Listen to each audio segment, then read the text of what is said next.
Colonel Vanessa Mitchell's bleeding wrists burned against the cold metal handcuffs as rain pelted her face. The police officers laughed, oblivious to her four-star general insignia lying in the mud. One phone call would end their careers, but something deeper made her hesitate. Before we dive into this shocking story, let me know where you're watching from in the comments. If you believe racial discrimination has no place in law enforcement, hit that like button and subscribe to support stories that expose injustice. Now let's go back to the beginning of Colonel Mitchell's ordeal. Brigadier General Vanessa Mitchell was the embodiment of American military excellence. At 47, her career spanned 25 years of distinguished service that had recently culminated in her promotion to Brigadier General in the United States Army. The promotion ceremony had been held just 3 weeks prior, with her mother pinning the star to her uniform with trembling hands and tears of pride. Vanessa had graduated at the top of her class at West Point, defying expectations and breaking barriers as one of the few black women in her cohort. Her military record was impeccable, including 2 tours in Afghanistan, where she'd earned the Bronze Star for valor when her quick thinking saved her entire unit during an ambush outside Kandahar. Now, as the Deputy Commander of Strategic Operations at Fort Bragg, she commanded respect from most of her subordinates, though she was acutely aware of the subtle discrimination that still shadowed her in certain circles of high-ranking officials who viewed her rapid rise with suspicion rather than admiration. Growing up in Baltimore, Vanessa had learned discipline early from her father, Master Sergeant James Mitchell, who had served 30 years in the Army before retiring. Excellence is not an option. It's your obligation, he would tell her every morning before school. In this world, you'll need to be twice as good to get half as far. Her father's words had proven prophetic throughout her career, as she consistently outperformed peers only to watch some white male colleagues advance more quickly, despite inferior records. Still, she had persevered, letting her accomplishments speak for themselves, rather than voicing complaints that might label her as difficult or playing the race card. Her daily routine at Fort Bragg was methodical. Up at 5 for a 5-mile run, followed by strength training, a quick breakfast, and into her office by 7:30. Her staff meetings were efficient, her decisions respected, and her leadership style firm but fair. Colonel Richardson, her immediate superior and one of her few allies among the old guard, had been instrumental in recommending her for the Pentagon meeting scheduled for the following day in Washington, D.C. The classified briefing concerned emerging threats in North Africa, an area where Vanessa had specialized knowledge from her intelligence background. She had spent the past week preparing her presentation, ensuring every detail was meticulously researched and her recommendations strategically sound. While a military transport would have been standard protocol for such a trip, Vanessa had decided to drive her personal vehicle, a modest 5-year-old Toyota Camry. The decision was practical. Her elderly mother lived in Richmond, Virginia, roughly on the way to D.C., and a short detour would allow her to visit for dinner before continuing to Washington. She'd called her mother that morning to confirm the dinner plans. "Baby, are you sure you want to drive yourself?" Eleanor Mitchell had asked, concern evident in her voice. "With everything going on in the country right now, I worry about you on those back roads." The news had been dominated by stories of racial tensions and police encounters gone wrong. Just last week, a black college professor had been pulled over and detained for hours in Virginia, despite having proper identification, accused of driving a stolen luxury car that was in fact his own. "Mom, I'll be fine," Vanessa had assured her. "I'll be in uniform when I leave the base and I'll have all my credentials. No one messes with an Army general." But as a concession to caution, she decided to change into civilian clothes for the drive, a simple pair of khaki slacks and a navy blue blouse, and pack her formal uniform for the Pentagon meeting. As she carefully folded her uniform into her garment bag, ensuring the general's star was properly positioned, she felt a surge of pride mixed with the familiar weight of responsibility. Her promotion wasn't just personal achievement. It represented progress for every black woman who would come after her. She placed her military identification and Pentagon clearance papers in the glove compartment alongside her registration and insurance, then loaded her suitcase into the trunk. The late afternoon sun was beginning to dip as she pulled away from Fort Bragg, her GPS, estimating arrival in Richmond by 8 p.m. if traffic remained light. She had no way of knowing that a small town called Mapleton, Virginia, would soon become more than just a dot on the map she passed through. It would become the site of a confrontation that would test everything she stood for and trigger changes that would reverberate throughout the military and law enforcement communities across America. The sun had nearly set when Vanessa Mitchell's Toyota crossed the town line into Mapleton, Virginia, a small municipality of barely 5,000 residents nestled in the rural heartland of the state. Main Street featured the expected small-town staples, a diner with neon signs, a hardware store with rocking chairs displayed on the sidewalk, and a town hall with an American flag flying alongside a Virginia state flag. Less official but equally prominent were the Confederate flags visible in several yards and hanging from the occasional pickup truck. Vanessa noted them with the practiced neutrality of someone accustomed to navigating spaces where her presence might be unwelcome. She'd reduced her speed to exactly 5 miles below the posted limit upon entering the town, a habit born from years of knowing that the slightest infraction could be magnified when viewed through the lens of racial bias. The headlights appearing in her rearview mirror belonged to a Mapleton Police Department cruiser that maintained a steady distance behind her for approximately 2 miles. Vanessa continued driving precisely at 30 miles per hour, her hands positioned carefully at 10 and 2 on the steering wheel. When the cruiser's lights began flashing, she felt the familiar tightening in her chest, but kept her expression neutral as she signaled and pulled smoothly to the shoulder of the road. Following the procedure she'd mentally rehearsed countless times, she rolled down her window, turned off the engine, placed her hands visibly on the steering wheel, and waited. 2 officers approached, one on each side of her vehicle. The taller one, whose nameplate identified him as Officer Reed, leaned down to her window while his partner, Officer Dalton, positioned himself by the passenger door hand, resting on his holstered weapon. "License and registration," Reed demanded, without preamble, his tone unnecessarily aggressive for a routine traffic stop. "May I ask why I'm being pulled over?" Officer Vanessa inquired calmly. "I'm certain I wasn't speeding." "You were swerving," Reed replied flatly, though the straight trajectory of her tire marks on the dusty shoulder contradicted his claim. "License and registration. Now." "Of course," Vanessa replied, maintaining her composure. "My registration is in the glove compartment. I'm going to reach for it now, if that's all right." Officer Reed nodded curtly, his expression unchanging as Vanessa slowly retrieved her documents and handed them over. Reed examined her license, his eyebrows raising slightly at the Washington, D.C. address listed as her destination. D.C. "Huh? What's your business there?" The question came with an edge of suspicion that seemed disproportionate to the situation. "I have a meeting tomorrow," Vanessa responded, simply deciding not to volunteer her military status unless necessary. Reed handed the license to Dalton, who took it back to the cruiser, presumably to run a check. Reed remained by her window, scrutinizing her with unconcealed distrust. "Step out of the vehicle, ma'am," he ordered after a moment. "We're going to conduct a routine search." Vanessa's military training kicked in as she assessed the situation. The request was legally questionable without probable cause, but challenging it directly could escalate tensions.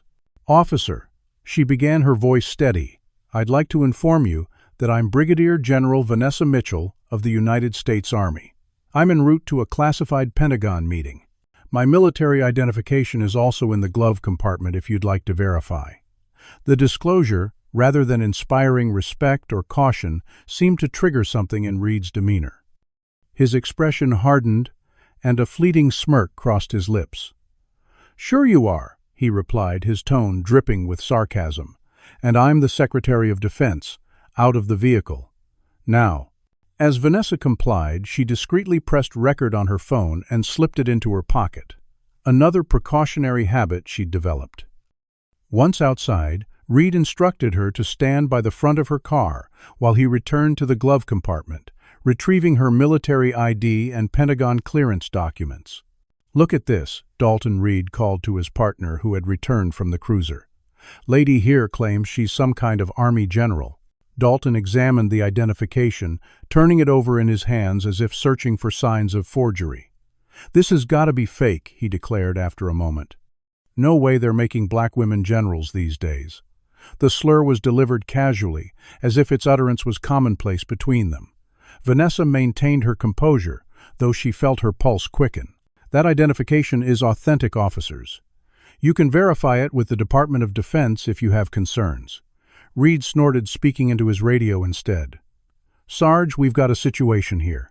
Female subject presenting what appears to be fraudulent military credentials, claiming to be a general or something, being uncooperative."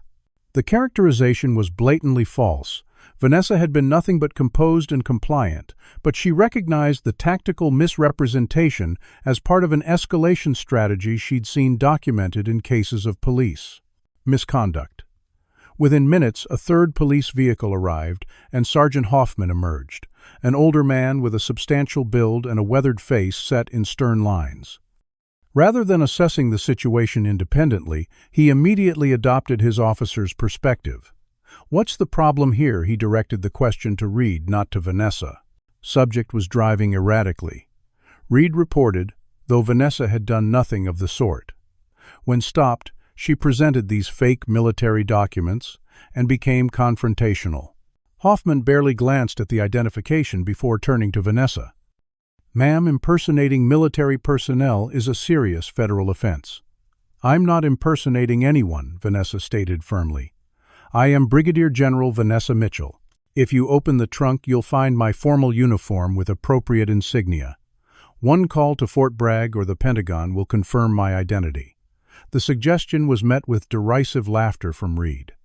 Hoffman nodded toward the trunk, and Dalton retrieved the garment bag, unzipping it to reveal Vanessa's formal uniform with the general's star clearly visible on the epaulets. "Well, would you look at that?" Dalton whistled. "Someone went all out with their costume." "That's stolen property," Reed declared without evidence. "Probably took it from her boyfriend or something." The implication that she couldn't have earned the rank herself was clear, as was the assumption that she must have acquired it through a male connection. Vanessa felt a cold anger building but maintained her professional demeanor. "Officers, this is a serious misunderstanding that could have significant consequences. I suggest you contact your superior officer. And lady, the only superior officer here is me," Hoffman interrupted. "And I'm thinking you've got a lot of explaining to do down at the station." The conversation had shifted from a routine traffic stop to something far more concerning, and Vanessa recognized that her situation was becoming increasingly precarious. As rain began to fall, spattering the road with heavy drops that quickly intensified, she noticed Reed and Dalton exchanging glances that suggested the encounter was far from over and nowhere near standard procedure. "Turn around and put your hands behind your back." Officer Reed commanded, his voice carrying a note of satisfaction that sent a chill through Vanessa despite the warm evening air. Was this really happening? Could 3 law enforcement officers truly be this blind to the identification she'd provided, or was something more sinister at play? As Vanessa hesitated, momentarily calculating her options, Officer Dalton moved behind her with alarming speed, roughly grabbing her arms. "You heard him. Hands behind your back. Now." The force of his grip would leave bruises, she was certain. Military training had prepared Vanessa for countless scenarios, but the surreal nature of being handcuffed as a United States general on American soil had never been among them. She complied, recognizing that physical resistance would only escalate the danger. The cold metal of the handcuffs bit into her wrists as Reed secured them too tightly, a deliberate act of discomfort that wouldn't be documented in any report. "I am invoking my right to remain silent and my right to an attorney," Vanessa stated clearly, her voice steady, despite the turmoil she felt. "I also formally request that you contact the Pentagon immediately regarding my detention." Reed laughed as he patted down her pockets, discovering and confiscating her phone. "Look at that. She's been recording us," he announced, stopping the recording and pocketing the device. "That's obstruction." "It's my legal right to record police interactions," Vanessa corrected, maintaining her composure, though her heart raced. The rain was falling harder now, soaking through her blouse, as the officers made no move to provide shelter. Sergeant Hoffman stepped closer, his imposing figure blocking the glare of the police cruiser's headlights. "We've got a real problem here. Fake military ID, stolen uniform, recording officers without consent, and now you're being uncooperative. We're taking you in." "I've cooperated fully," Vanessa responded evenly. "And I have the right to record public officials performing their duties. I would strongly advise you to verify my identity before taking further action that could constitute false arrest of a military officer." Her diplomatic phrasing seemed to further irritate Hoffman, whose face flushed red beneath the flashing blue lights. "Get her in the car," he ordered Reed and Dalton. As they led her toward the cruiser, Vanessa watched in disbelief as Hoffman picked up her military credentials from where they had been dropped on the ground and deliberately stepped on them, grinding them into the muddy shoulder of the road with his boot. The symbolic desecration of her identity, an identity earned through decades of service and sacrifice, struck deeper than any physical discomfort. Inside the cruiser, Vanessa focused on her training. She memorized badge numbers, noted the time on the dashboard clock, and cataloged every procedural violation for the report she would eventually file. She observed Reed and Dalton returning to her vehicle, conducting a search without probable cause, or warrant rifling through her belongings with cavalier disregard. From her vantage point in the back seat, she could see them laughing as they examined her personal items, making comments she couldn't hear but could easily imagine. The drive to the Mapleton police station took less than 10 minutes through streets nearly empty in the downpour. The station itself was a modest brick building with a flagpole out front and a half-empty parking lot. As Reed escorted her through the front entrance, still handcuffed and now thoroughly soaked, the young officer at the front desk looked up with visible shock. Is that he began recognition dawning on his face as he took in Vanessa's appearance. Booking this one for impersonating a military officer, Reed cut him off, and resisting arrest. "I did not resist," Vanessa stated clearly, addressing the desk officer directly. "I am Brigadier General Vanessa Mitchell, and I've been detained without cause. I request that you contact the Pentagon immediately." The young officer, his nameplate read Phillips, appeared uncertain, glancing between Vanessa and Reed. "Sir, if she's actually military personnel, shouldn't we?" "She's not," Reed interrupted firmly. "Get the paperwork started. No phone call until processing is complete." As they led her toward the holding cells in the back, Vanessa noticed a female officer watching the scene with visible discomfort. The woman's nameplate identified her as Officer Martinez, and the brief eye contact they shared suggested she recognized something was wrong with the situation. The holding cell was small, with a bench along one wall and a toilet with no privacy screen in the corner. As the door clanged shut behind her, Vanessa positioned herself carefully in view of the security camera mounted in the upper corner of the room. If she couldn't document this herself, she would ensure the department's own surveillance captured her detention. Through the window in the cell door, she observed increased activity in the station. The young desk officer was speaking animatedly to another colleague, gesturing in her direction. Officer Martinez was on a computer terminal, her expression growing increasingly concerned as she typed. And then a new figure entered, a heavy-set man in his 50s wearing a police uniform with a chief's insignia.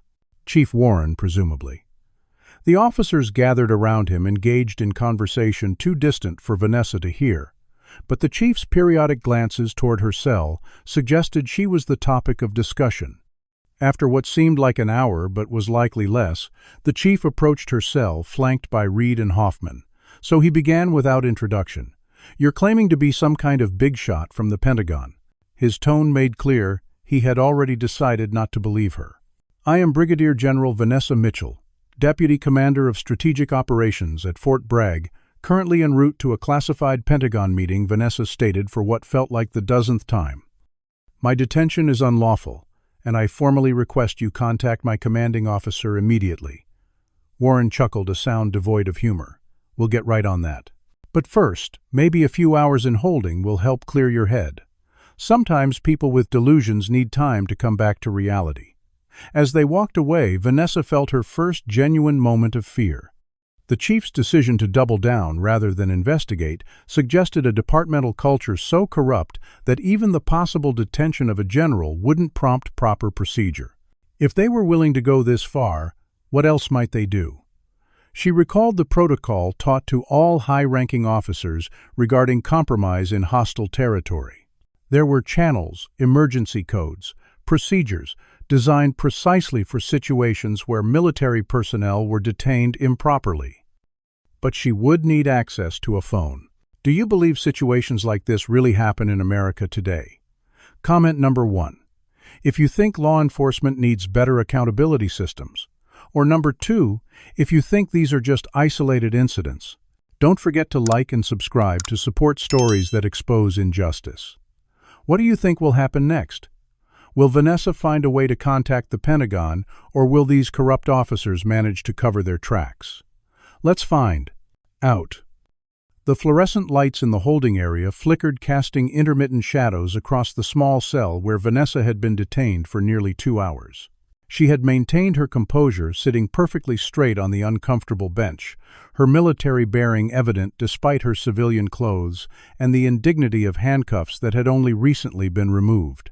The station had grown quieter as the initial flurry of activity subsided.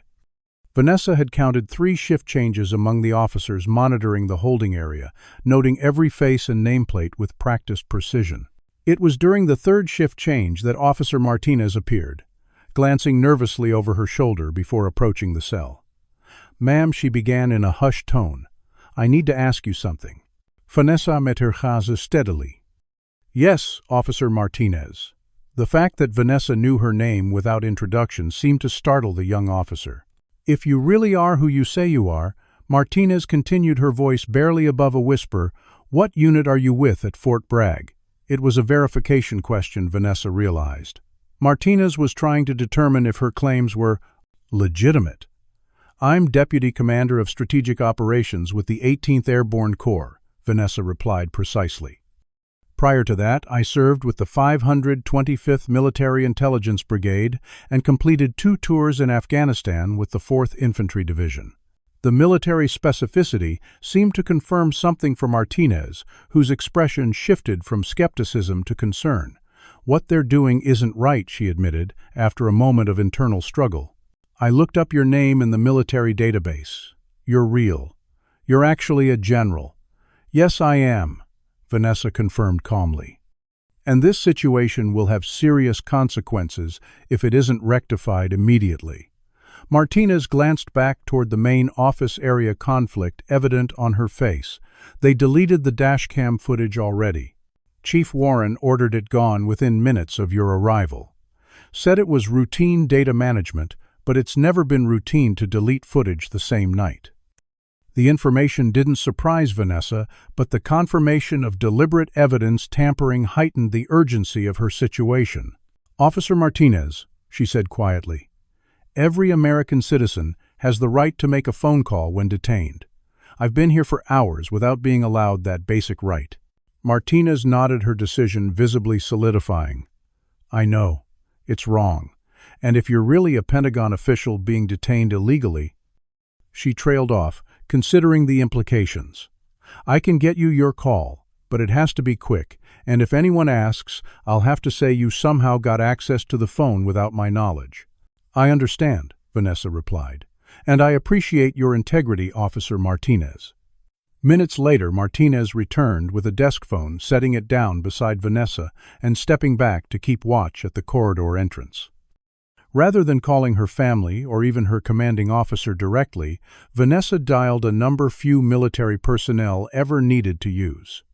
A secure Pentagon line specifically established for compromised personnel in hostile situations. When the line connected, she spoke clearly. "Authorization Mitchell Bravo, 79er Delta. Priority code Copper Shield. Location Mapleton Police Department, Virginia. Situation unlawful. Detention of Pentagon-cleared personnel. En route to classified briefing. Authentication Thunderhead Protocol." The operator's response was immediate and efficient. Authentication confirmed. General Mitchell. Copper Shield Protocol initiated. Maintain position. Extraction assessment underway. Estimated response, 30 minutes. The entire exchange took less than 20 seconds, but its impact would reverberate far beyond the walls of the small-town police station. Within moments of Vanessa's call, a series of highly specialized protocols were activated throughout the military chain of command. At the Pentagon, a duty officer received the Copper Shield alert and immediately escalated it to the Joint Operations Center. The authentication codes Vanessa had provided confirmed her identity beyond question, automatically triggering multiple response mechanisms.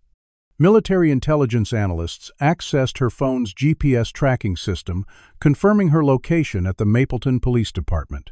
Simultaneously, digital security teams began remotely accessing public surveillance systems in the area, including traffic cameras that had captured the initial traffic stop. More significantly, they initiated an authorized remote access to the police station's own security system, a capability reserved for national security emergencies involving compromised military personnel. As these technical measures unfolded, the human response chain activated as well.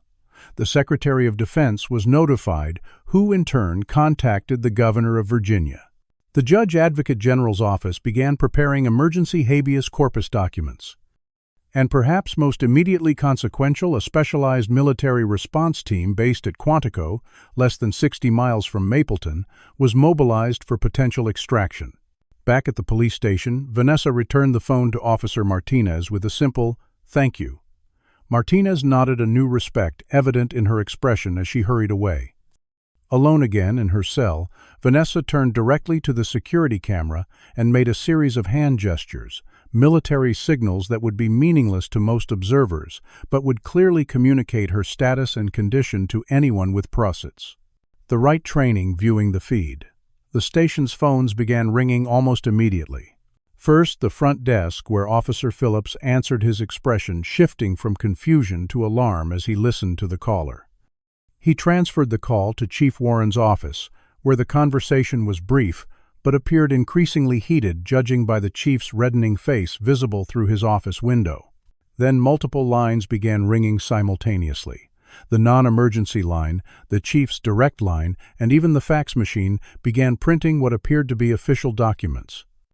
Officer Reed and Dalton, who had been casually completing paperwork, while occasionally shooting smug glances toward the holding cells, were summoned to Warren's office.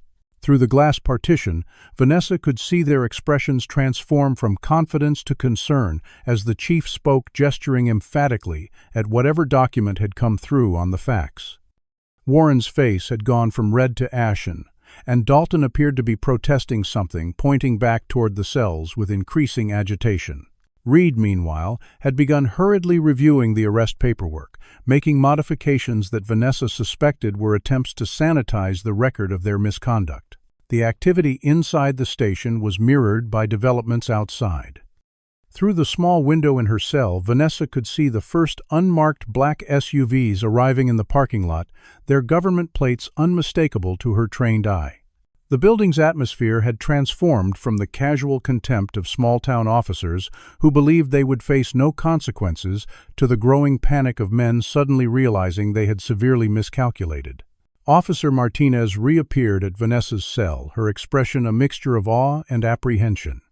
"There's FBI state police, and what looks like military personnel arriving," she reported quietly. "The chief's trying to get everyone to coordinate their stories. They're saying you were combative and threatened them using your fake military status." Vanessa nodded, unsurprised by the attempted cover-up. "The truth will be established," she replied with quiet confidence. "Every violation has been documented, every face and name memorized, every improper procedure noted. There are protocols for situations like this." Martinez glanced nervously over her shoulder. "I've never seen anything like this response. When you made that call, what exactly did you activate?" Vanessa met her gaze steadily. "Justice, Officer Martinez. I activated justice." The standoff at Mapleton Police Station entered its third hour as rain continued to pound the roof, creating a persistent drumming that underscored the tension building inside. Through her cell window, Vanessa could now count 8 unmarked federal vehicles surrounding the building, their presence creating a perimeter that effectively placed the entire department under siege. Inside Chief Warren had gathered his officers in the main room, their voices occasionally rising enough for fragments to reach Vanessa's ears. Phrases like, "just following procedure," and "no way we could have known" suggested they were constructing their defense narrative. The station doors swung open with authority, admitting 4 individuals whose presence immediately commanded attention. 2 military police officers in full uniform, a woman in a crisp FBI windbreaker, and a tall black man whose 4-star play, General Insignia, identified him as General Marcus Harris, Vanessa's direct commanding officer and the current Vice Chief of Staff of the Army. Their entrance silenced all conversation, creating a momentary tableau of power dynamics visibly shifting. Chief Warren stepped forward, extending his hand with a forced smile that General Harris pointedly ignored. "We appear to have a situation that requires immediate resolution," Harris stated, his voice carrying the weight of absolute authority. "I understand you're detaining Brigadier General Vanessa Mitchell without charge or access to counsel." Warren cleared his throat uncomfortably. "There's been a misunderstanding. We had reason to believe the individual was impersonating military personnel, which is a federal offense. We were simply conducting a thorough investigation before verifying her identity through any of the numerous channels available to law enforcement. The FBI agent interrupted her tone, making clear she didn't expect a pluck's satisfactory answer. "We have reviewed the security footage from this station, Chief Warren." The chief's face paled noticeably. "What footage? Our system has been experiencing technical difficulties, and the footage that was automatically backed up to federal servers the moment General Mitchell entered your facility," the agent continued smoothly. "A security protocol for high-ranking military personnel with Pentagon clearance. The same protocol that alerted us when her biometric indicators showed she was under duress." This was not entirely true. The technology the agent described didn't yet exist in the form she suggested, but the strategic misinformation served its purpose. Reed and Dalton exchanged alarmed glances, clearly wondering what else had been recorded. General Harris turned to the military police officers. "Secure General Mitchell immediately." As they moved toward the holding area, Chief Warren stepped into their path. "Now, wait just a minute. This is my jurisdiction, and until I receive proper documentation," his protest was cut short by the FBI agent slapping a folder onto the nearest desk. "Federal warrant authorizing us to take custody of Brigadier General Mitchell on grounds of national security. She was en route to a classified Pentagon briefing when your officers detained her without cause. Additionally, preliminary investigation suggests numerous violations of her civil rights evidence tampering and potential hate crimes charges, given the racial components of this incident." The legal weight of these possibilities seemed to finally penetrate Warren's defiance. He stepped aside, though his expression remained defiant. The military police reached Vanessa's cell, where Officer Martinez was already unlocking the door. "General Mitchell," one of them said, with a respectful nod. "We're here to escort you out." Vanessa stood, maintaining her dignity and composure. "Thank you, but I won't be leaving just yet." Her response surprised everyone present. "Ma'am," the MP questioned. "I require documentation of all procedural violations and misconduct before departing," Vanessa explained calmly. "I want a formal record of my unlawful detention, the officers involved, and the evidence tampering that Officer Martinez has already confirmed took place." She turned to address General Harris directly. "Sir, with respect, what happened here isn't an isolated incident. It's part of a pattern that affects military personnel of color throughout the country. If we simply extract me without proper documentation, the opportunity for meaningful accountability is lost." Harris studied her for a moment, then nodded with understanding. "Agreed, General Mitchell. FBI will handle the documentation." The FBI agent was already directing state police officers who had entered behind them to secure the building and prevent any further evidence tampering. Chief Warren's face had progressed from pale to mottled red as he realized Vanessa wasn't simply going to leave and forget the incident. "This is absurd," he blustered. "We followed protocol for a suspicious person." "If she had simply cooperated—" "I did cooperate," Vanessa interjected, her voice level but authoritative as she emerged from the cell. "I presented identification, explained my status, and complied with all directives despite their questionable legality. Your officers chose to ignore valid military identification, made racially charged comments, used excessive force, and then deliberately tampered with evidence. These actions will be formally addressed. As if to underscore her point, more vehicles arrived outside. These bearing the insignia of Virginia State Police and the Department of Justice Civil Rights Division. The mayor of Mapleton, a portly man in a hastily donned suit, burst through the door looking panicked. "What in God's name is happening here?" he demanded, then froze as he took in the assembled federal and military personnel. General Harris pulled Vanessa aside while the FBI agent explained the situation to the increasingly distressed mayor. "Are you all right?" Vanessa Harris asked quietly, his formal address giving way to personal concern. "Physically, yes," she replied. "But Marcus, this can't be brushed aside. What happened here happens to our people across this country every day. The difference is, most don't have the Pentagon on speed dial." Harris nodded gravely. "I understand. And I support your decision to pursue this fully. But you should know, there will be pressure to handle this quietly. Military leadership, the governor's office, even the White House, will want to avoid headlines about a black female general being handcuffed by small-town cops. Then they should ensure it never happens again," Vanessa replied firmly. "I won't be silenced on this, not when I can use my position to create change." Their conversation was interrupted by a commotion near the front desk. Officer Reed was being escorted to an interview room by state police officers, while Dalton was loudly protesting to anyone who would listen. The dash cam malfunctioned. It's not tampering if the system fails. The FBI agent approached Vanessa with a tablet displaying security footage from the police station. "General Mitchell, we've recovered this despite attempts to delete it. It clearly shows your processing and detention, including several inappropriate comments from the officers. We'll need your statement to correlate with this evidence." Vanessa nodded, taking the tablet and reviewing the footage with the detached professionalism of a military officer assessing intelligence. The images showed Reed and Dalton joking about her claims, making racist remarks, and Chief Warren explicitly instructing someone to clean up the digital records. The systematic nature of the misconduct was now undeniable. As the documentation process continued, Vanessa's phone and personal belongings were returned to her. Her military credentials, still bearing the mud from where Hoffman had ground them underfoot, were placed in an evidence bag. The symbolic desecration of her hard-earned status struck her anew, reinforcing her resolve to see this through.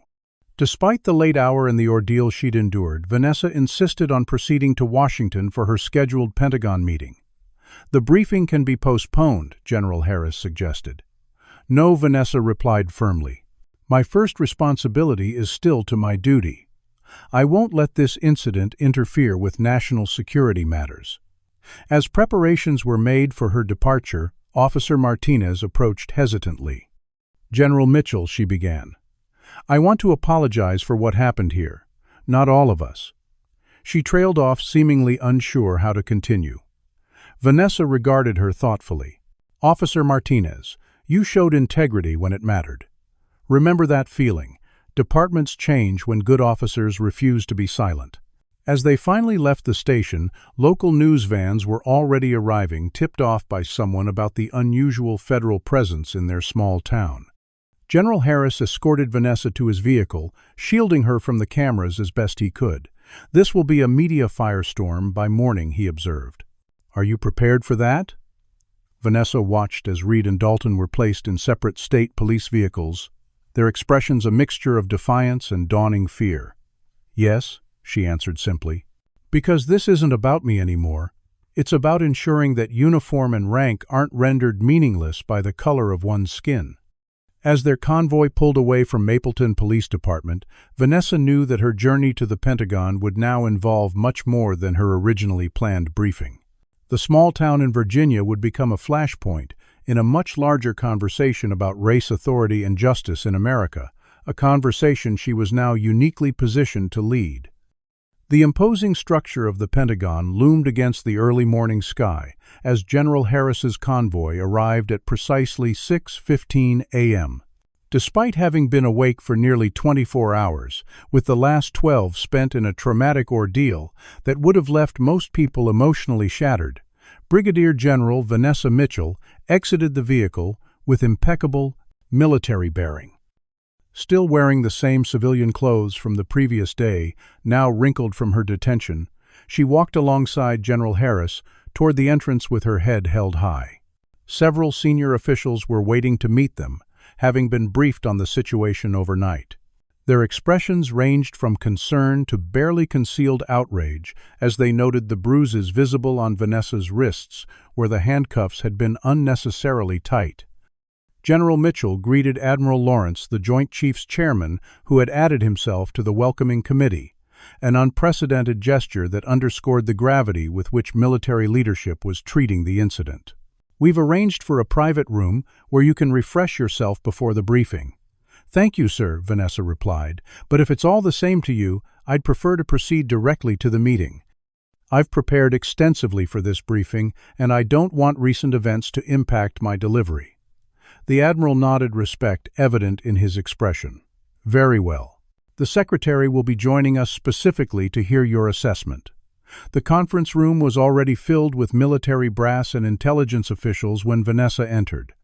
The momentary hush that fell over the room made it clear that word of her detention had spread, but true to military protocol, no one directly addressed it as the meeting commenced.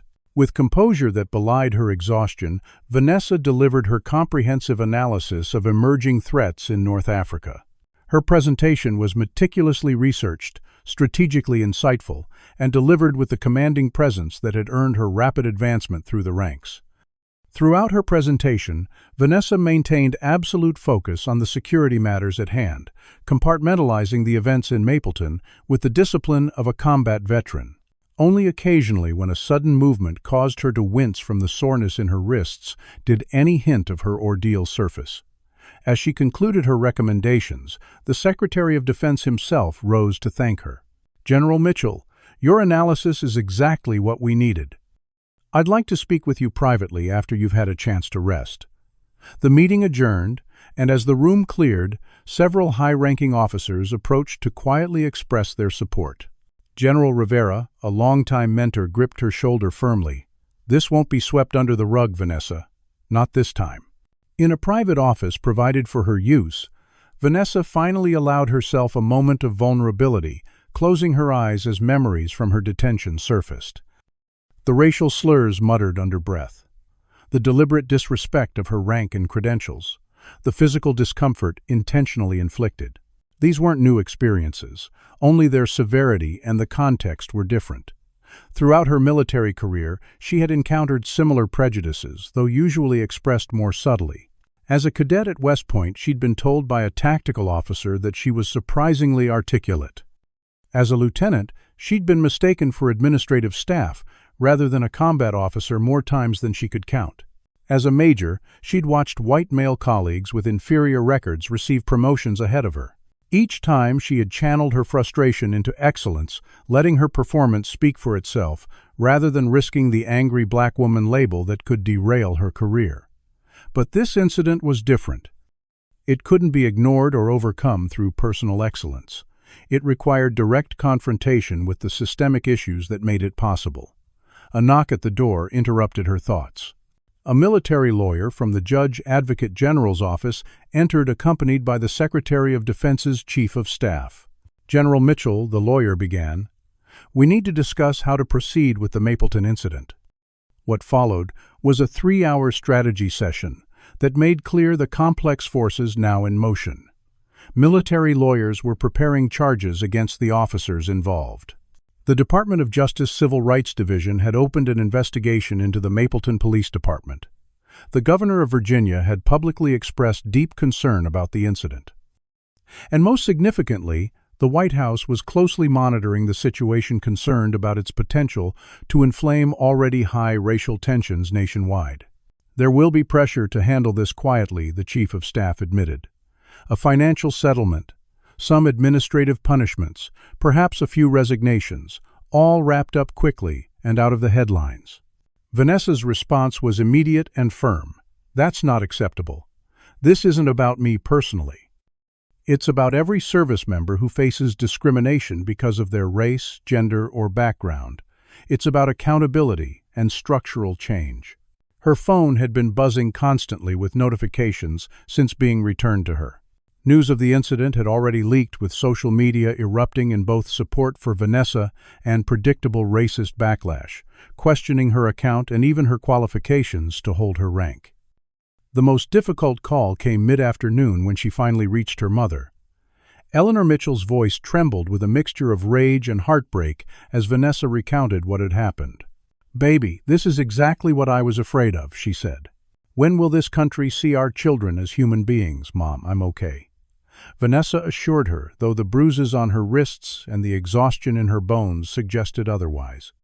"And I'm in a position to do something about this, not just for me, but for everyone who doesn't have the Pentagon backing them up." After the call, Vanessa met with the Secretary of Defense himself, who expressed both personal outrage at her treatment and political concerns about the case's broader implications. "The President called me directly about this," he informed her. "He wants you to know you have his full support." Vanessa nodded, recognizing the carefully crafted political statement for what it was. "And what form will that support take, Mr. Orman?" "Secretary will it extend to real accountability and structural changes in how law enforcement interacts with military personnel of color." The Secretary's slight hesitation told her everything she needed to know about the political itch. "Calculations already underway. That's why I wanted to speak with you directly," he said finally. "You have a unique platform now. How you choose to use it will significantly impact the national conversation." It was a diplomatic way of suggesting she consider the political ramifications of pursuing the case aggressively. But Vanessa had already made her decision. "Mr. Secretary, with respect, this incident reflects a reality that many Americans face without the protection of rank or institutional power. I intend to ensure that those responsible are held fully accountable and that meaningful changes result from this case." Later that evening, as Vanessa reviewed the preliminary findings from the military investigation, she received word that detailed background checks on the Mapleton officers had uncovered a disturbing pattern. Officer Reed and Dalton both had multiple complaints of racial profiling and excessive force in their personnel files, all dismissed without serious investigation. Chief Warren had transferred to Mapleton after leaving his previous department under a cloud of similar allegations. The entire department operated with virtually no oversight or accountability mechanisms. These revelations only strengthened Vanessa's resolve. When she met with the military public affairs team to discuss the inevitable press inquiries, she was direct about her intentions. "I won't be silent or diplomatic about what happened," she informed them. "This isn't just about a single incident. It's about a pattern of behavior that dishonors both the police badge and the sacrifices made by military personnel of all backgrounds." The public affairs officer looked uncomfortable. "General Mitchell, there are concerns that your case could be exploited by those seeking to inflame tensions between law enforcement and military communities." Vanessa fixed him with a steady gaze. "Then, perhaps those tensions need to be addressed rather than avoided. Military service members of color shouldn't have to fear the very law enforcement officers sworn to protect them." As the day concluded, the Secretary of Defense called Vanessa into a final meeting where he announced the formation of a special Department of Defense task force to address racism faced by military personnel in their interactions with civilian authorities. "And we'd like you to head this initiative, General Mitchell," he concluded. "Your experience makes you uniquely qualified to lead this important work." The appointment was both an acknowledgement of the seriousness of the issue, and Vanessa suspected an attempt to channel her energy into institutional processes rather than public advocacy.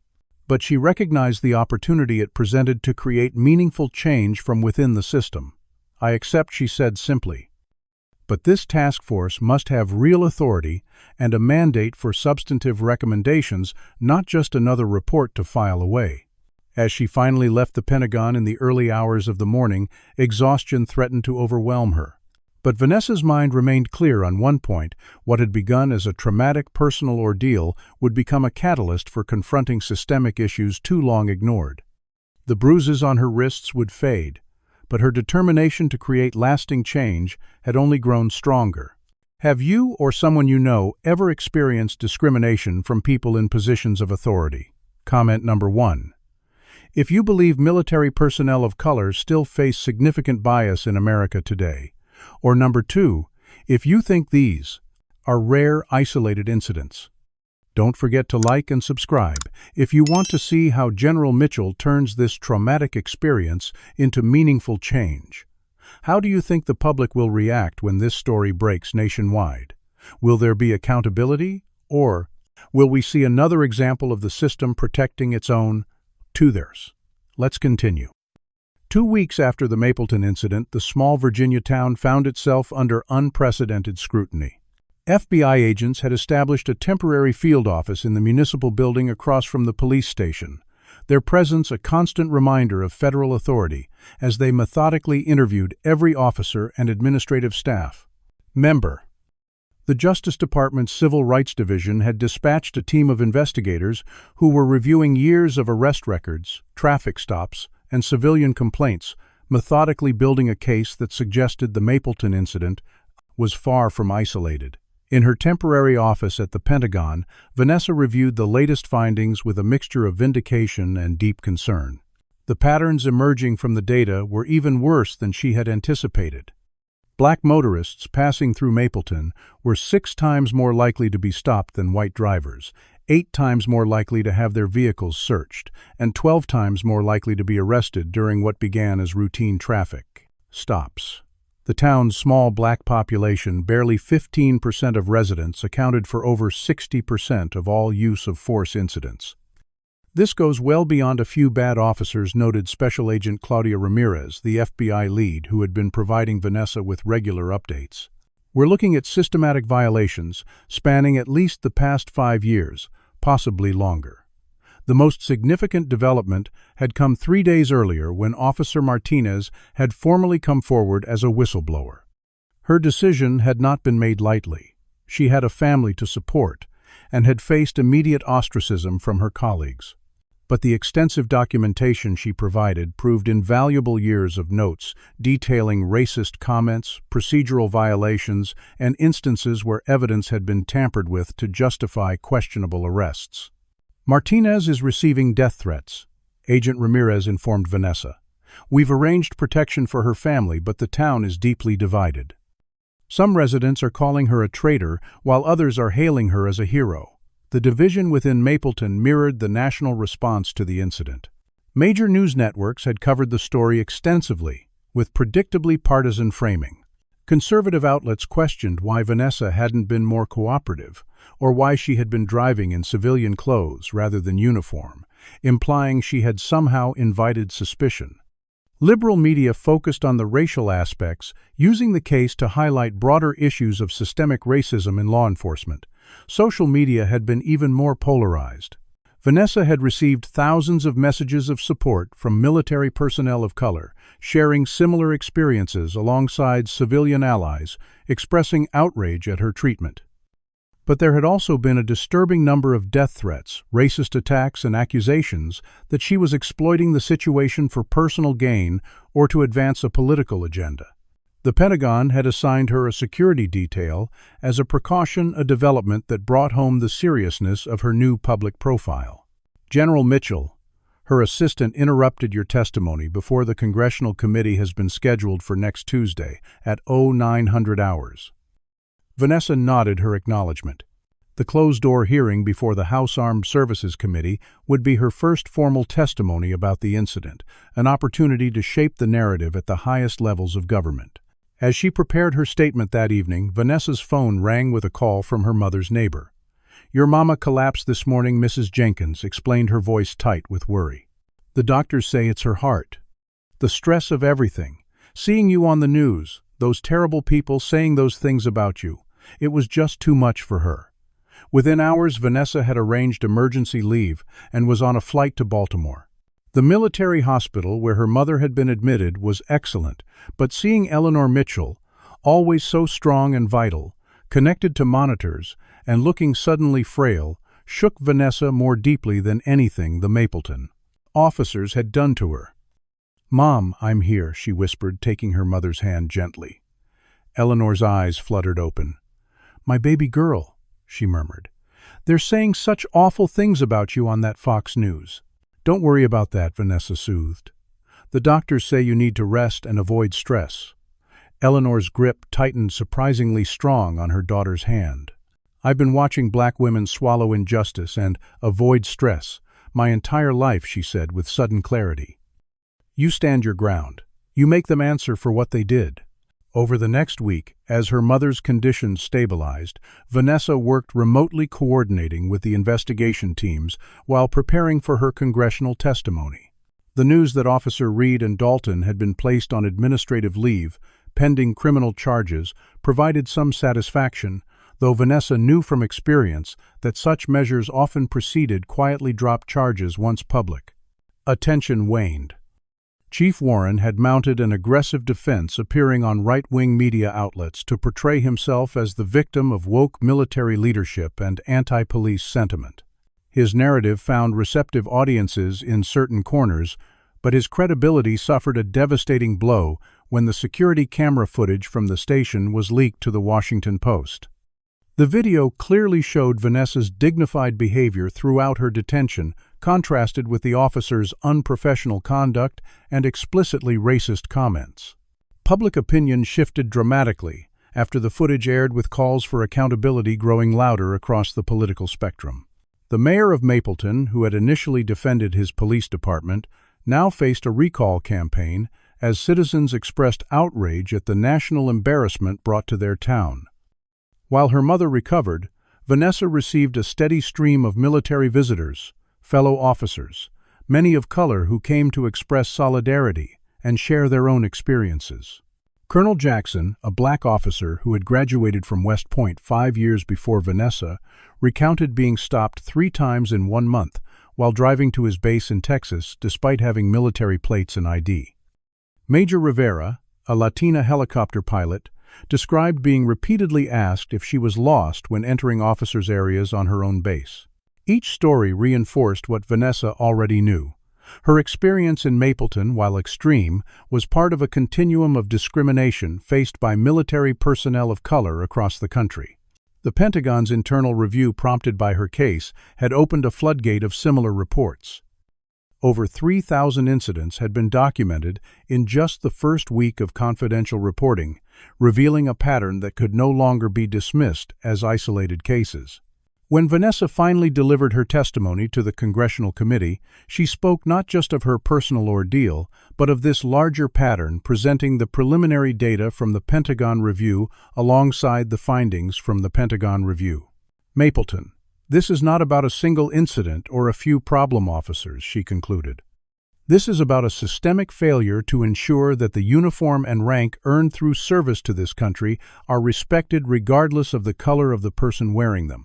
The committee members, visibly moved by her testimony, and the evidence presented, authorized the formation of a joint military-civilian task force to address the specific issues of law enforcement interactions with military personnel of color. As Vanessa left the Capitol building, her aide informed her that the Secretary of Defense had approved her promotion to full general, expediting a process that would normally have taken years longer.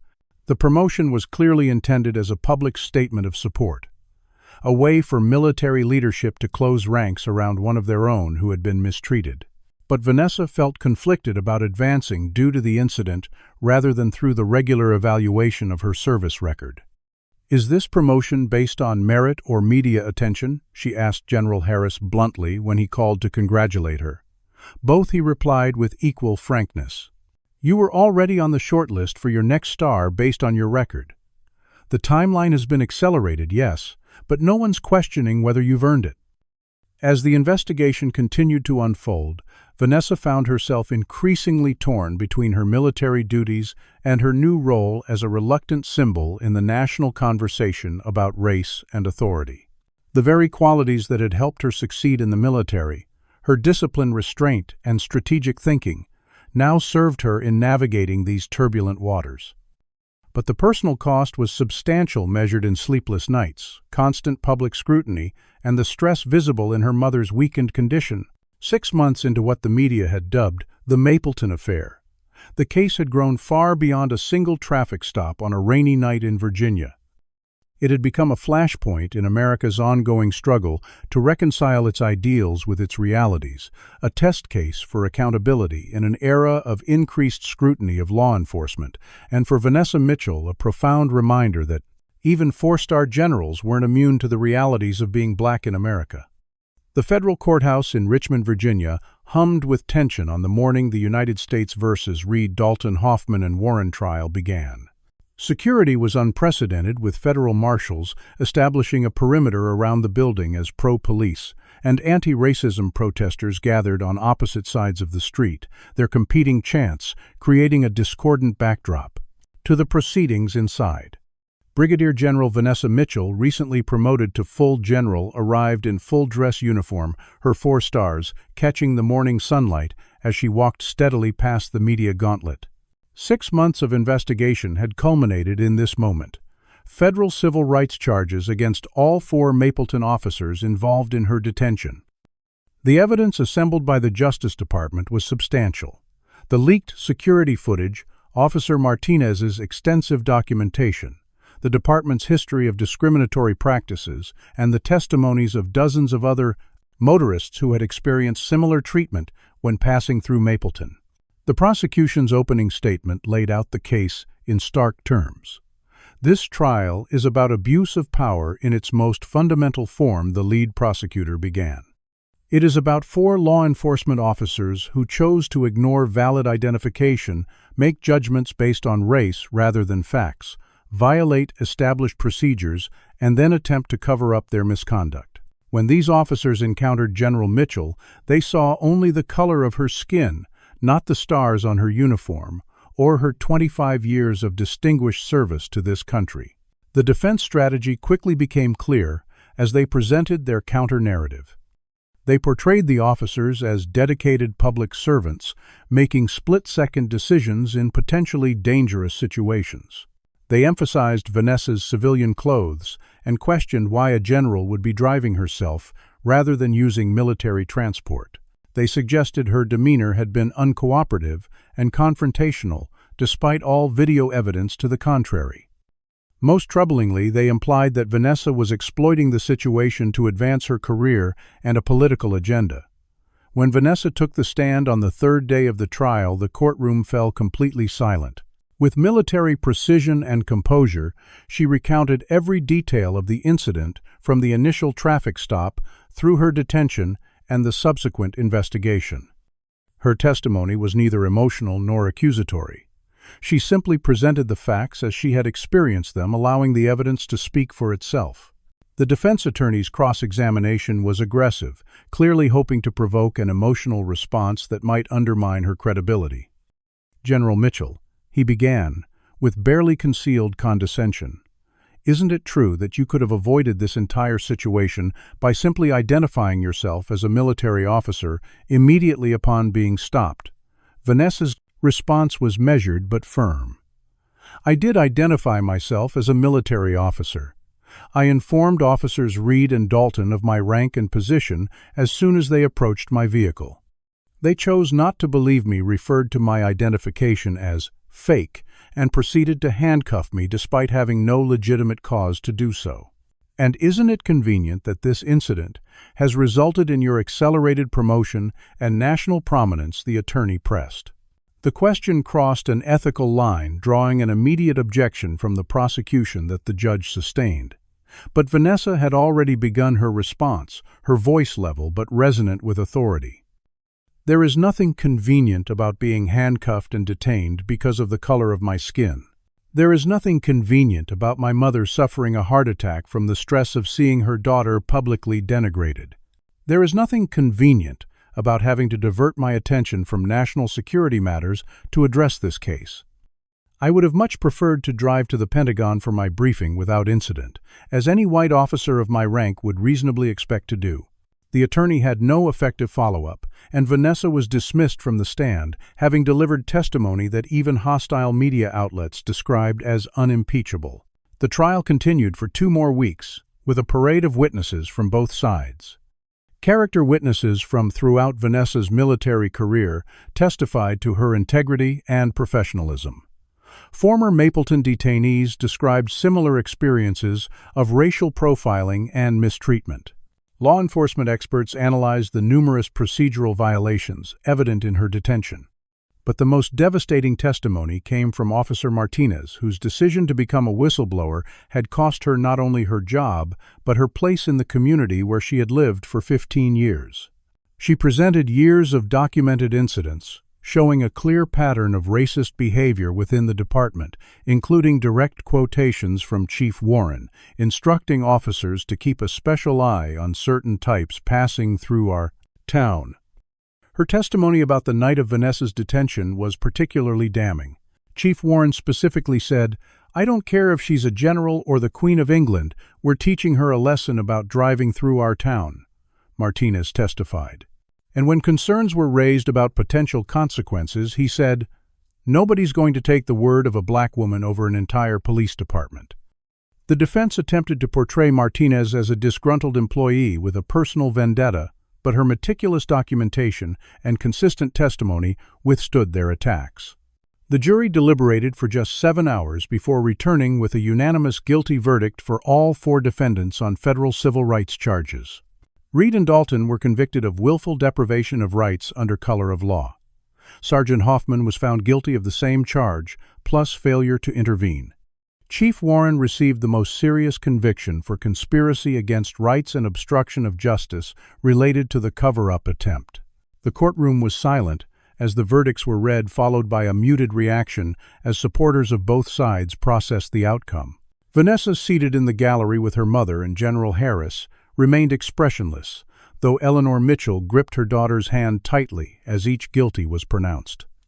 The sentencing hearing 2 weeks later drew even more media attention.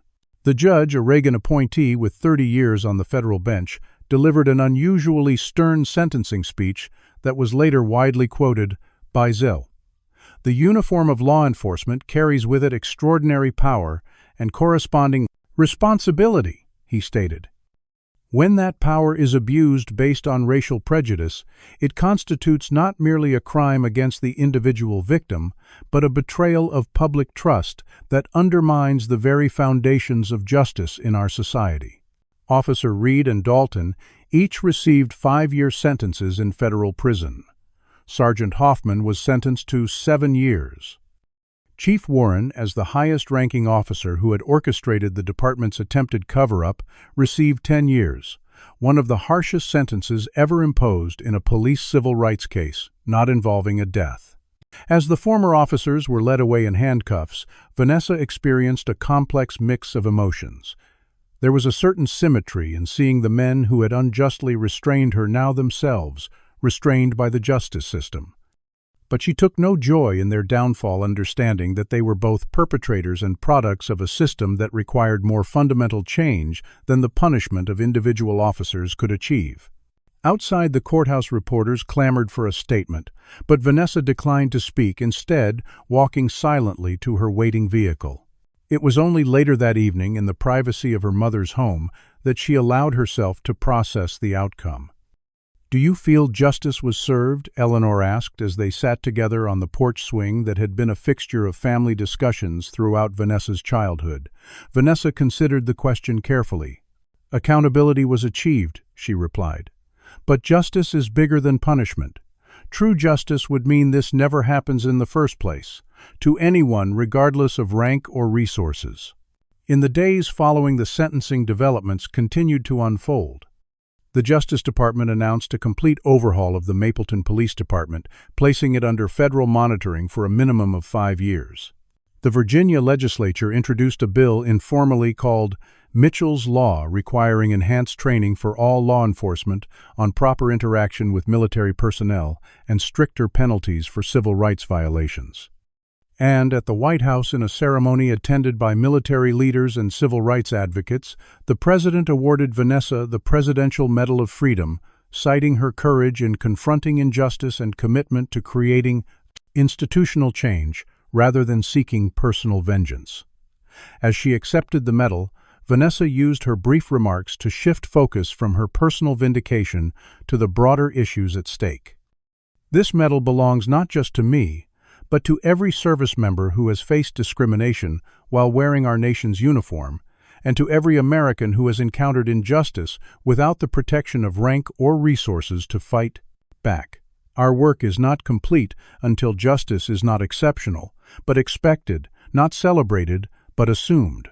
Eleanor Mitchell's health had improved as she witnessed her daughter's vindication, her pride evident as she watched the ceremony from the front row. But the most meaningful moment came afterward, when several young black cadets from West Point approached Vanessa, each of them expressing how her stand had inspired them to continue pursuing military careers despite the challenges they anticipated. "You've shown us it's possible to fight for change from within the system without compromising your integrity," one young woman told her. "That's the kind of officer I want to be." That evening, as Vanessa reviewed her new responsibilities, co-chairing the Military Civilian Oversight Committee established as a direct result of her case, she reflected on the journey from that rainy night in Mapleton to the national platform she now occupied. The personal cost had been substantial, but so too was the opportunity to create lasting change in both the institutions she served and the country she had sworn to defend, not just from external threats, but from the internal failings that prevented it from fully living up to its professed ideals. 1 year to the day after the traffic stop that had changed her life, General Vanessa Mitchell returned to Mapleton, Virginia. The town looked superficially the same Main Street businesses, the same town square with its Civil War memorial, the same rolling hills surrounding the small municipality. But beneath the familiar exterior, profound changes had taken place. The police department operated from the same brick building, but nearly everything else about it had been transformed. Under federal oversight, the entire command structure had been rebuilt.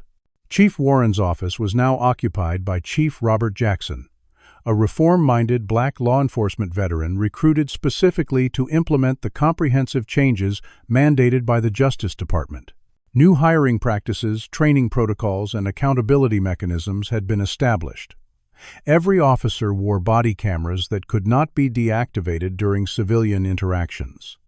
An independent civilian review board had authority to investigate complaints. The Confederate flags that had once been visible in some yards and vehicles were noticeably absent, not because of any official ban, but because the community itself had begun a process of reflection about the messages such symbols conveyed. Vanessa's first stop was the police station, where she had arranged to meet with Captain Martinez, formerly Officer Martinez, now promoted to lead the department's newly established Professional Standards Division. The two women embraced warmly, their shared experience having forged an unlikely bond. "The changes here are remarkable," Vanessa observed as Martinez gave her a tour of the transformed department. "They wouldn't have happened without your testimony," Martinez replied. "That took more courage than most people will ever understand." "We both paid prices," Vanessa acknowledged, knowing that Martinez had faced ostracism, threats, and the necessity of rebuilding her life under the weight of being labeled a traitor by former colleagues. "But some prices are worth paying." That afternoon, Vanessa addressed a community gathering in the town square, an event that would have been unimaginable a year earlier. Looking out at the diverse audience that included both those who had supported her case and those who had initially defended the officers, she spoke not of punishment or recrimination, but of healing and institutional change. What happened in Mapleton was never about individual officers alone, she told the assembled crowd. It was about systems that failed, training that was inadequate, and biases that went unchallenged. The measure of this community will not be that these failures occurred, but how you have responded to them. She described the Mitchell Act, recently passed by Congress, which mandated body cameras and anti-bias training for all police departments nationwide. She outlined the new protocols established for law enforcement interactions with military personnel. And she announced the creation of a scholarship fund for Mapleton High School graduates interested in careers in either military service or community-oriented law enforcement. Later, she visited local schools to speak with children about both racism and reconciliation. In one particularly moving exchange, a young black girl asked her, "Were you scared when the police put handcuffs on you?" Vanessa considered the question carefully before answering. Yes, she admitted, I was scared. But I also knew that my fear didn't define me. What matters most is not whether we experience fear, but how we respond to it, whether we let it control us, or whether we find the courage to stand up for what's right, even when we're afraid. From Mapleton, Vanessa traveled to police academies across Virginia to introduce the training program she had developed on interacting with military personnel. The curriculum addressed not only proper procedure for verifying military identification, but also the deeper issues of implicit bias and the varied experiences of service members from different backgrounds. The uniform should mean the same thing regardless of who's wearing it, she emphasized in these sessions. And the oath to protect and serve must apply equally to all citizens. 4 months after her Mapleton visit, Vanessa received formal notification of her promotion to 4-star general, a rank achieved by only a handful of women in military history and even fewer women of color. The promotion was based on her military record and leadership capabilities, though she recognized that her handling of the Mapleton incident and its aftermath had demonstrated those qualities in ways her previous assignments had not. The promotion ceremony was held at the Pentagon, with Eleanor Mitchell once again pinning stars to her daughter's uniform, this time with steady hands and unrestrained pride. Vanessa used her remarks at the ceremony to address both patriotism and the ongoing work of creating a more perfect union. My commitment to this country has never wavered, she stated. Not during combat deployments, not during the most challenging assignments, and not even when I experienced firsthand that our systems of justice don't always work as they should. True patriotism isn't about blind loyalty. It's about holding our nation accountable to its highest ideals. Among the attendees at the ceremony was a face Vanessa hadn't expected to see. Former Officer Reed, recently released early from prison based on a combination of good behavior and the completion of an intensive restorative justice program. His presence had been cleared with Vanessa in advance, and after the formal proceedings, they spoke privately in what both knew would be a difficult but potentially transformative conversation. I want to apologize. Reed began, visibly uncomfortable, but seemingly sincere. I've had a lot of time to think about what I did, the assumptions I made, the person I was. Vanessa listened without interrupting, as he explained the journey of reflection he'd undertaken in prison, assisted by counselors who specialized in helping people recognize and address deeply ingrained racial biases. I'm not asking for forgiveness, Reed concluded. I just wanted you to know that what happened that night led to changes not just in Mapleton but in me. Vanessa studied him thoughtfully before responding. Growth begins with accountability, she said finally. I appreciate your taking that first step. The rest of the journey is up to you. The encounter left her with complex emotions, but also with hope that genuine change was possible, not just in systems, but in the individuals within them. In the 2 years following the incident, Vanessa established the Mitchell Foundation, dedicated to supporting children of color who aspired to military careers. The foundation provided not only financial assistance, but mentorship and advocacy, helping young people navigate institutions that still contained structural barriers despite progress. One of her greatest satisfactions came from seeing the lasting changes implemented in police departments across Virginia and eventually nationwide. The Mitchell Act's requirements had led to measurable reductions in civil rights complaints against law enforcement and improvements in community police relations, particularly in communities of color. On the anniversary of her promotion to 4-star general, Vanessa returned to her childhood neighborhood in Baltimore. Walking down the streets where she had grown up, now wearing the uniform that represented the highest levels of military achievement, she was approached by children who recognized her from news coverage and social media.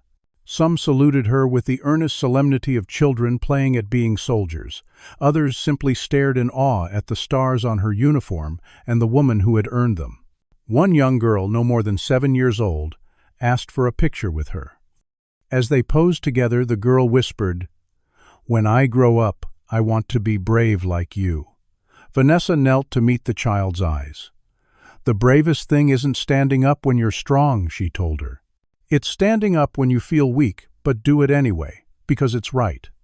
That evening, sitting on her mother's porch, Once again, Vanessa reflected on the journey that had brought her from a routine traffic stop to the highest ranks of military leadership and a place in the national conversation about race and justice.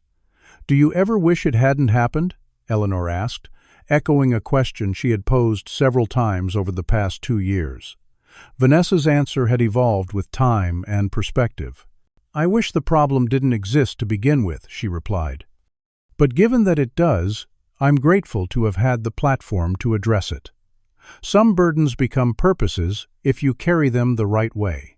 As twilight settled over Baltimore, mother and daughter sat in comfortable silence, 2 generations of black women who had witnessed both America's failures and its capacity for change. The path forward remained long and uncertain, but Vanessa Mitchell had demonstrated that progress was possible through a combination of moral courage, strategic thinking, and the willingness to transform personal injustice into institutional improvement. Her story had become more than a sensational headline about racist cops and a black female general. It had become a case study in how individual dignity under pressure and the power of restraint over confrontation could create ripples of change that extended far beyond one rainy night in a small Virginia town. What would you have done in General Mitchell's position? Would you have fought for systemic change like she did or handled things differently? Comment below with your thoughts, and don't forget to like, subscribe, and share this story.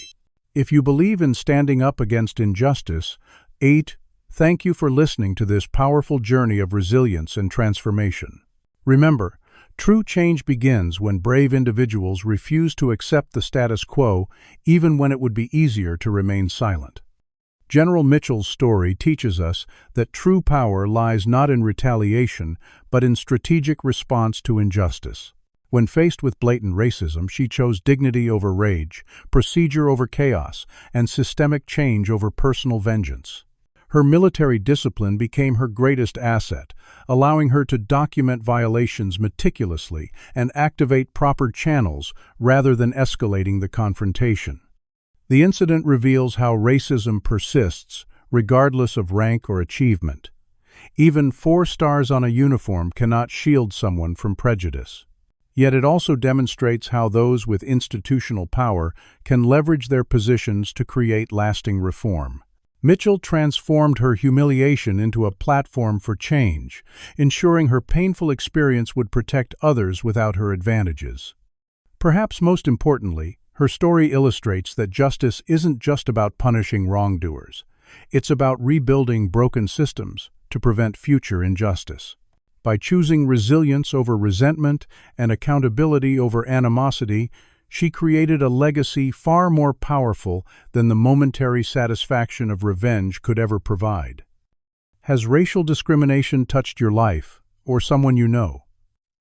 General Mitchell's story reminds us that standing up against injustice often requires courage, restraint, and strategic thinking. Share your thoughts in the comments about how you would handle a similar situation. Would you have pursued systemic change like Mitchell, or taken a different approach? If this story of dignity under pressure moved you, please hit that like button to help others find it.